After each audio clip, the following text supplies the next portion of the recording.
இல்ல நாங்க என்ன இது திமுக திமுக அது ஒரு அரசியல் கட்சி தானே, பாரம்பரியமான அரசியல் கட்சி தானே. 70 ஆண்டு காலம் தமிழகத்துல வந்து மக்களுக்கோசம் வந்து உழைச்சிட்டு இருக்கிற கட்சி தானே. அதை நாங்க என்ன கேவலப்படுத்த பேச முடியாது.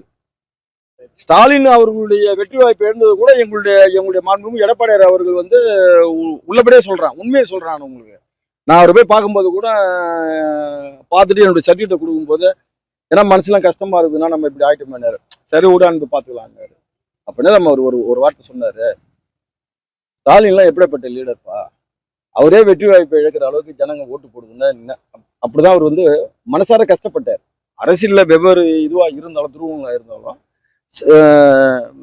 அரசியல் லீடர்லாம் வந்து வெற்றி பெறணும், இந்த மாதிரி ஒரு நிலைமைக்கு எல்லாம் போகக்கூடாது. அப்போ இந்த மக்களுக்கு என்ன நினைக்கிறாங்கன்னே தெரியலன்னு அப்படிப்பட்ட தலைமை பண்பு உள்ளவர் தான் எங்களுடைய கழகத்துடைய பொதுச் செயலாளர்.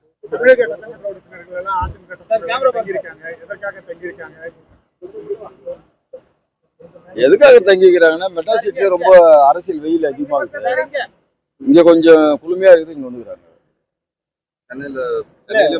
ஒரே டெம்பரேச்சர் தான் இருக்கு. அப்புறம் என்ன டெம்பரேச்சர் அங்க அதிகம், இங்க கொஞ்சம் குறைவு.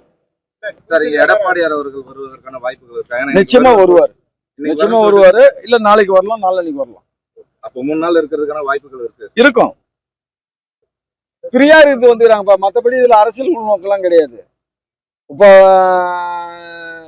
வந்து அசம்பிளி நடக்கும்போது எம்எல்ஏ டூர் போலியா, ஒரு 10 நாள் இருப்பாங்க, ஒரு 5 நாள் இருப்பாங்க, போவாங்க. அது மாதிரி வந்து அங்க இருக்கிற அரசியல் சூழ்நிலைக்கு தவிர்த்துட்டு இங்க வந்துக்கிறாங்க. வேற என்ன கிடையாது, அது ஒண்ணுமே இல்லை.